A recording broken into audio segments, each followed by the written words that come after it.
¿Qué tal? ¿Cómo están, queridos amigos? Bienvenidos a una nueva entrega de Escuela Sabática Alfa. Nos encontramos ya en la lección número 11, el sello de Dios y la marca de la bestia, primera parte. David, bienvenido. Bienvenido, gracias a todos. Me encanta esto de primera y segunda parte porque vamos a dar como una introducción hacia la segunda parte súper interesante. Tal vez no todos estemos de acuerdo.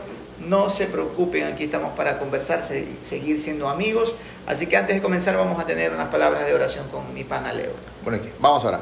Padre Celestial, Señor, gracias por la oportunidad que nos das nuevamente de poder estar aquí trayendo tu palabra. Queremos pedir tu dirección, tu guía, tanto para nosotros como para las personas que nos ven a través de las plataformas digitales. Quédate con nosotros, oramos en el nombre de Jesús. Amén. Amén. Muy bien, David. Entonces, como enfatizamos hace un momento, nos encontramos en la primera parte de un tema muy interesante, pues, y bueno, esto es más, David, como una introducción, estábamos hablando hace un momento tras cámaras, sobre características básicas de lo que ya vamos a tomar en cuenta, ¿no? Muy bien, tenemos el texto clave, David, para el día de hoy. Claro, Apocalipsis 7, 2 y 3 dice: entonces vi otro ángel que subía del este con el sello del Dios vivo, y clamó a gran voz a 4 ángeles, quienes habían recibido poder para dañar la tierra y el mar, y les dijo: no dañen la tierra, ni el mar, ni los árboles, hasta que sellemos en sus frentes a los siervos de nuestro Dios. A mí me llama poderosamente la atención este versículo, me encanta, porque dicen que hay un ángel que probablemente sea de mayor jerarquía, que domina, que manda y que detiene a 4 ángeles poderosos para que no hagan daño a la tierra. ¿Hasta cuándo? Hasta que hayan sellado, dice el ángel, hayamos sellado más de una persona involucrada en el sellamiento, a unas personas fieles. ¿Con qué objetivo? Protegerlos de toda la destrucción del tiempo del fin. Bueno, básicamente ahí, como lo dice el texto bíblico, sellar en sus frentes a los siervos de nuestro Dios, en este caso serían personas fieles. Pero bueno, vamos mucho más allá con respecto al tema y vamos a la primera parte. Lo que acabamos de tener es la introducción con respecto al texto clave del tema, y vamos a la primera parte que nos dice ¿qué significa tener la fe de Jesús? Hay un texto bíblico que habla justamente de eso, y si me permites, David, vamos a leerlo. Apocalipsis 14, 12 dice: aquí está la paciencia de los santos, los que guardan los mandamientos de Dios y la fe de Jesús. ¿Qué significa tener la fe de Jesús? Muy bien, casi siempre hemos leído, hemos aprendido que se trata de tener el espíritu de profecía. Bueno, pero yo creo que es más allá. En esta oportunidad, con el autor de la Escuela Sabática, me ha encantado cómo lo ha proyectado, y es que la fe de Jesús es más que tener el espíritu de profecía. Significa lo que dice, tener la fe del Hijo de Dios. Fíjense que yo los quiero llevar a un versículo que nos muestra cómo era la fe de Jesús. En Mateo 27, 46 dice: cerca de la hora novena, Jesús clamó a gran voz, diciendo: Elí, Elí, lama sabactani. Esto es: Dios mío, ¿por qué me has desamparado? Tiempo después, Jesús entregaría su vida en la cruz, y quiere decir que aunque Él mismo, el Hijo de Dios, sentía terror en aquellos momentos cerca de morir, y Él mismo había pensado que iba a sucumbir en las manos del enemigo y sentía que estaba lejos de su Padre, lejos de Dios, Él decidió continuar. Por amor a Dios, esa es la fe de Jesús. Seguir ahí, mantenerse en el camino, mantener el plan, a pesar de que sienta miedo, a pesar de que sienta dificultad, a pesar de que no vea claramente lo que está más adelante. Ya, y para reforzar lo que acabas de decir, tengo acá subrayado en el folleto digital una parte que dice, con respecto a la fe de Jesús, nos dice: es una fe que confía cuando no puede ver. Así es. Que cree cuando no puede entender, que se aferra cuando hay poco a qué aferrarse. Y es justamente eso, pues, ¿no? La fe de Jesús era justamente eso. O sea, es algo mucho más, si se podría decir hasta cierto punto, un sentimiento tal vez, no sé, poderoso, que lo ligaba tanto a su Padre, que lo hacía depender tanto de su Padre, y que obviamente esa dependencia lo llevaba a confiar tanto en su Padre, que aún en medio de las dificultades se sentía mucho más apegado a su Padre que lo que normalmente de pronto un ser humano común y corriente podría no hacer. Si te encuentras en medio de una calamidad, pues en este caso de pronto tu fe puede desfallecer porque no te están saliendo las cosas como tú quieres, ¿no? O como tú crees. Sin embargo, con Jesús era todo lo contrario. Desde pequeño se preparó, se ligó tanto a su Padre, a su Padre Celestial, que su fe se fue fortaleciendo a través de la comunión plena que tenía con su Padre. Y eso es un llamado para nosotros hoy en día también, David. El propósito, y con respecto al texto bíblico, es que dice aquí que los fieles tengan, en este caso, la fe de Jesús. El propósito no solamente tener la fe que generalmente de la cual hablamos nosotros, no, sí tengo fe por esto, es llegar a tener esa fe que Cristo tuvo. Sí, por eso es que nada en lo que nosotros podamos hacer colabora o ayuda para que yo pueda ser salvo. No, dice la fe de Jesús. No es mi fe, no es la fe de David, no es la fe de Lionel, es la fe del Hijo de Dios. Esa es la que tengo que yo pedirla para que Él pueda crearla en mí, ¿no? Gálatas 3:11 dice: y que por la ley ninguno se justifica con Dios. Es evidente, porque el justo por la fe vivirá. Quiere decir que una de las características del pueblo de Dios del tiempo del fin no es que será perfecto, que no se equivocará, que no tendrá errores, que no sé, es que tendrá la fe del Hijo de Dios. No dirá mi fe, no dirá yo lo que hago, yo lo que yo entiendo, lo que yo académicamente me preparé. No, será la fe del Hijo de Dios. Es clarito. La segunda pregunta, dice Leo, para continuar: ¿cuál es la característica de la bestia y de su marca? Recuerden que hay en el tiempo del fin hay dos pueblos, súper polarizado el problema. Ya no va a haber quien se ponga en el medio. O alguien seguirá a la bestia o alguien seguirá al pueblo de Dios. ¿Qué características tiene la bestia? Muy bien. Apocalipsis 13, 15 al 17 nos dice: y se le permitió infundir aliento a la imagen de la bestia, para que la imagen hablase e hiciese matar a todo el que no la adorase. Y hacía que a todos, pequeños, grandes, ricos y pobres, libres y esclavos, se le pusiese una marca en la mano derecha o en la frente, y que ninguno pudiese comprar ni vender, sino el que tuviese la marca o el nombre de la bestia o el número de su nombre. Ahí está. Y ahí dentro del texto vemos algunas características con respecto a la bestia y su marca, ¿no? Como dijimos hace un momento, no vamos a profundizar tanto en el tema, vamos a hablar un poco de características ahora, y en la segunda parte, pues la próxima semana, vamos a estar profundizando mucho más. Pero aquí vemos, David, algunas características de la bestia, como ya lo habías bosquejado tú. Tenemos coerción, fuerza y decretos.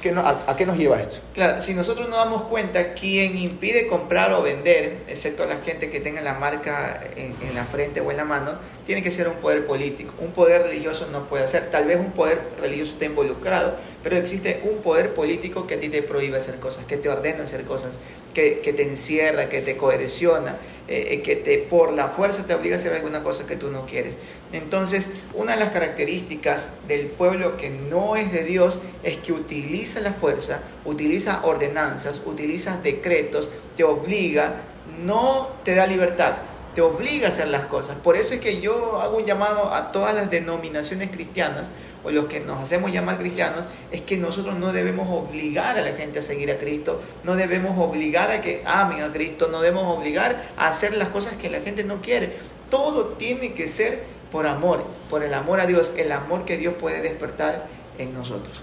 Eso me impresiona. Recuerden que una de las características más importantes de la bestia es la fuerza, es la coerción, es los decretos, es las ordenanzas. Y de pronto, como para tocar un poco el tema, con respecto a los decretos, incluso según lo que dice, ¿no? Habrán decretos de muerte. Y esa parte de pronto es la que hasta cierto punto pues puede obligar o te obliga, te lleva de pronto incluso a hacer cosas que tal vez con las cuales no estés de acuerdo. Y justamente eso es una característica de la bestia y su marca con respecto a la obligación, a lo que impone, de pronto podemos decir al autoritarismo de lo que quiere que en este caso que los fieles, o en este caso de manera general el mundo entero, tenga que hacer. Entonces, características fijas, podemos decir, son dictatoriales, autoritarios, y bueno, como decía ahí, la coerción, fuerza y decretos. Muy bien, vamos a la tercera parte. ¿Qué características escatológicas de contraste tienen los dos pueblos finales? Hace un momento tú hablabas de que en los tiempos finales habrán dos pueblos establecidos y polarizados, dos bandos, si podría decir de alguna manera, pero no hay un punto medio, ¿no? Entonces, ¿cuáles serían en este caso las características de esos dos pueblos? Claro. Vamos a ver en la Biblia. Apocalipsis 13:3 dice: vi una de sus cabezas como herida de muerte, pero su herida mortal fue sanada, y se maravilló toda la tierra en pos de la bestia. Quiere decir que mucha gente en todos los continentes, en la mayoría de los países, se va a sentir maravillada por este poder político religioso, por esta unión de poder político y religioso. Apocalipsis 14:4 dice: estos son los que no se contaminaron con mujeres, pues son vírgenes. Estos son los que siguen al Cordero por donde quiera que va. Estos fueron redimidos de entre los hombres como primicias para Dios y para el Cordero.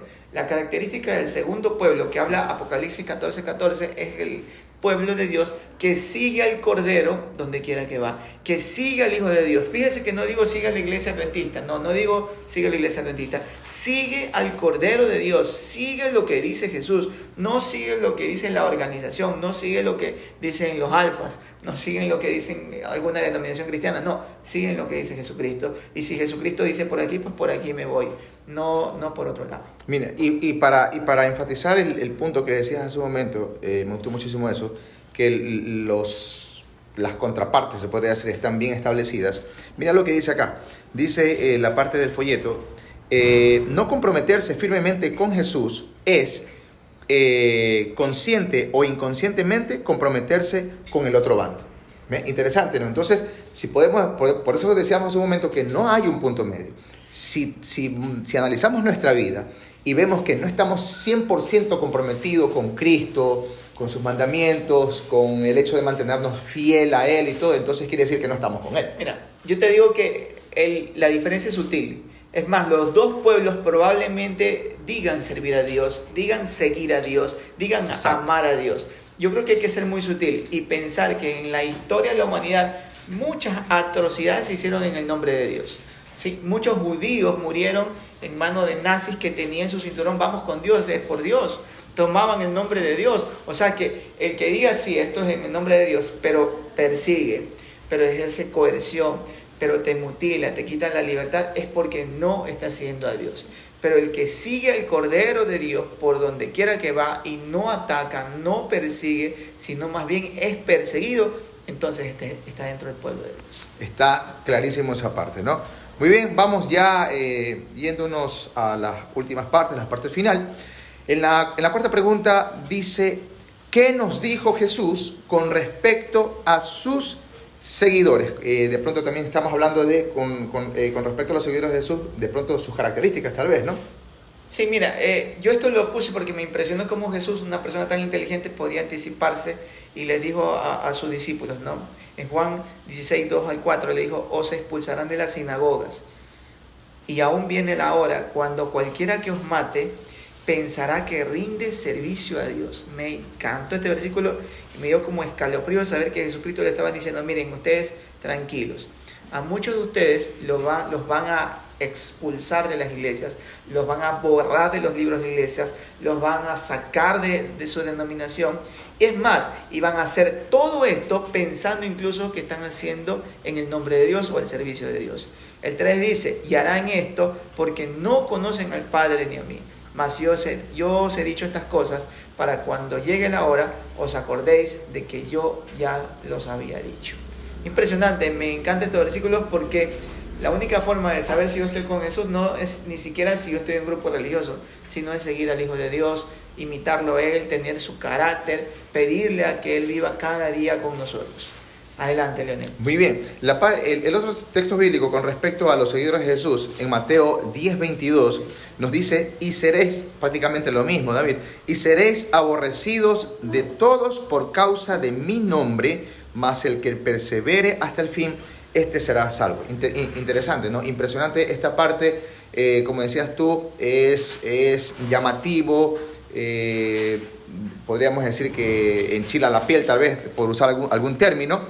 Qué contrariedad, ¿no? O sea, tener que seguir a Cristo y hasta cierto punto, pues, llegar a un punto, valga la redundancia, de de que la gente tendrá que, en este caso como dice aquí, aborrecerte, te discriminará por ese punto. Tu propia Entonces, familia, tus amigos. tus amigos, entorno. exactamente. Entonces, imagínate cuán duro tendrá que ser en los tiempos finales. Incluso hoy en día existe también todo esto, pero será más drástico en los últimos tiempos con respecto a que los seguidores de Cristo sufran discriminación, aborrecimiento y todo lo demás. Entonces, ¿cuán duro y cómo será en este caso nuestra vida espiritual al decir, bueno, pero si estoy siguiendo a Dios, a Cristo, ¿por qué tengo que pasar por estas persecuciones? Eso ya lo anticipó. Es más, yo quiero hacer un poco hincapié, tal vez voy a cansar un poquito, pero es claro que aquí dicen que van a aborrecer al Señor de Cristo, pero que el que siga a Cristo no va a aborrecer.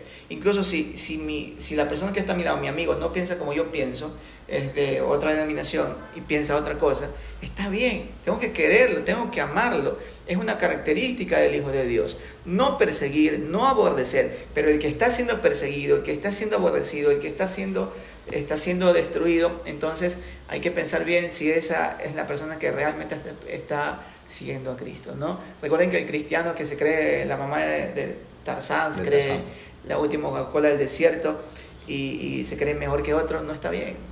De ese pueblo no habla Dios, dice más bien que seremos perseguidos. ¿Cómo concluye esta semana? Muy bien. En la conclusión, yo quise añadir este párrafo de una escritora, Elena de White, en sus libros Joya de los Testimonios, si me permiten, por favor. Dice lo siguiente, me gustó muchísimo. Si los que creen en la verdad no son sometidos por su fe en estos días comparativamente apacibles, ¿qué los sostendrá cuando venga la gran prueba y sea promulgado el decreto contra aquellos que no quieran adorar a la imagen de la bestia, ni recibir su marca en la frente o en su mano? Ese tiempo solemne no está lejos. En vez de devolverse débiles y resolutos, los hijos de Dios deben cobrar fuerzas y valor para el tiempo de la tribulación. En pocas palabras, hoy es el momento de prepararse. Si una prueba pequeña puede sucumbir nuestra vida espiritual, puede llevarnos a lamentarnos y a ponernos cabizbajos, desanimarnos, qué sé yo, cuando vengan grandes pruebas, entonces no vamos a estar bien parados. En teoría es eso. Entonces queremos, por lo menos en mi parte, para concluir, quiero invitarlos a cada uno de ustedes a que podamos relacionarnos mucho más con Cristo y podamos fortalecer nuestra fe y poderla hacer, como decíamos hace un momento, la fe de Él. David. Bien, yo quiero concluir contando algo que es de la vida real y que está en las redes sociales y que también causó mucho dolor y sufrimiento unos años atrás. Rapidito, ¿no? En la década de los 90 se produjo el genocidio, uno de los genocidios más grandes allá en Ruanda. Había dos tribus, ¿no? Dos etnias, los Tutsis y los Hutus.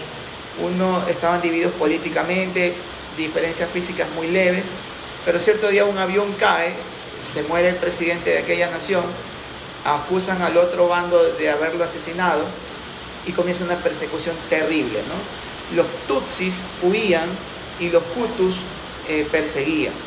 Es más, se llamaba por las radios a perseguir, a matar, con lo que tengas, con una plancha, con un serrucho, con un martillo, con un vidrio, con piedras, con palos, con todo. Entonces la gente enfurecida contra los Tutsis comenzó a seguirlos por todos lados. Y los Tutsis corrían a los hospitales, los Tutsis corrían a las iglesias tratando de encontrar salvación, tratando de que alguien los pueda librar de la muerte. Se cuenta que las enfermeras recibían a los niños y cuando no sabían si era Tutsi o eran Hutu, los mataban a los dos, los golpeaban contra las paredes. Una cosa impresionante, si usted lee la historia, en un tiempo determinado murieron casi 1 millón de personas por este genocidio. ¿Qué sucede? Que mucha gente buscaba las iglesias, pero hubieron pastores y hubieron médicos que permitían que los Tutsis entraran, pero ellos eran Hutus, y cuando una vez adentro, entonces cerraron sus puertas e hicieron que los Hutus vengan y acaben con la vida de ellos. Es impresionante cómo estas personas que se decían ser cristianos y amar a Dios, hicieron tanto daño, mataron a tanta gente, y eso está documentado, por eso yo lo digo con total libertad, está documentado, pero asimismo hubo gente que hizo el bien. Se cuenta la historia de un pastor que no era europeo. Este pastor dejó a su familia en la frontera y se regresó, ¿no? Le dijeron que salga, que se vaya a su país, pero se regresó a tratar de salvar niños tutsis. Y salvó un montón. Y gracias a Dios vivió también, ¿no?, para contarla. Y como no han pasado muchos años desde aquella época, él lo cuenta. Quiero decir que la única forma de estar firme en el tiempo final es aferrarte a Jesús. No existe nada más. No a una denominación, no a una iglesia, no a una creencia, sino al Hijo de Dios. El Hijo de Dios te enseñará a ser humilde, te enseñará a qué estar en los caminos de Él correctamente. Eso leo. Muy bien. Gracias, David, y gracias a ustedes por acompañarnos. Gracias, agradecer a las personas que en las redes sociales, David, comparten los videos. Nos gustaría mucho algún momento implementar un espacio de saludos para ustedes. Nos gustaría mucho también que dejen sus comentarios. Si tienen pedidos de oración, puedan ponerlos ahí. Queremos también orar por ustedes. Así que de una u otra forma, pues pueden contactarnos para orar por y con ustedes. David, si nos despides en oración. Oremos. Muy bien. Dios nuestro que estás en los cielos, gracias por tu amor, por tu misericordia, porque tú eres bueno con nosotros, Señor. Permite que en nuestras vidas el Espíritu Santo, Jesucristo, se apodere de nuestros pensamientos y de nuestras acciones, Señor. Límpianos cada día, Señor, y ayúdanos a permanecer fieles hasta la muerte, fieles hasta cuando tú vengas por segunda vez. Oramos en el nombre de Jesús. Amén. Un abrazo. Bendiciones.